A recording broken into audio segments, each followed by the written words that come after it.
Hello, my name is Carla Barrera and I am 23 years old and I'm a junior at the university. I have a family of 8, which is my mother, my father, and we are 6 kids. I have 4 brothers and 1 sister, and I'm the oldest one. My father, my mother, and I were born in Mexico, but we've lived here more than 23 years.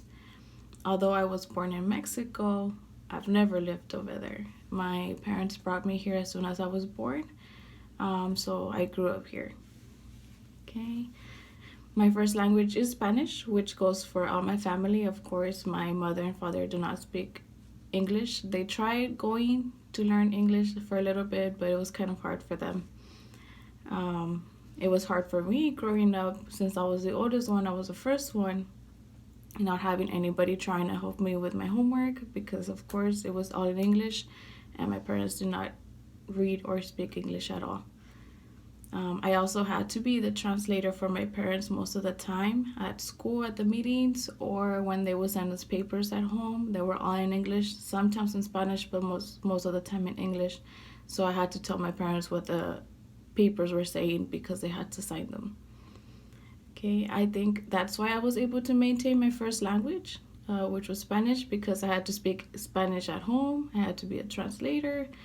And at the same time, I had to maintain my new language, which was English, which I think it went pretty smooth for me because I had really good teachers. But I do remember that they wouldn't let you speak Spanish at all at school. They would try to get you away from Spanish.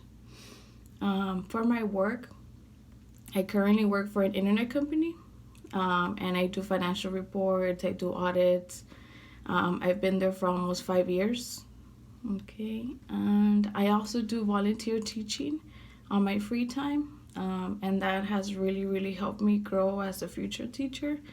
And it has also opened my eyes to see what actually goes in the classroom, and I do see that it is true how here in the Valley, most of the students, their first language is Spanish, but they do have to speak English in the classroom with the teachers. They usually don't let them speak Spanish. Okay, and I would say a special talent that I have is that I use sign language to communicate with my husband because he is deaf. It took me about a year or so to actually master it. So I think that's pretty unique that although I speak English, Spanish, I also have to communicate in a different language at my own home with my husband. So I think that's pretty unique, and it has allowed me to actually not take things for granted, such as hearing and speaking, which we all use to communicate. So yeah, that's all I have.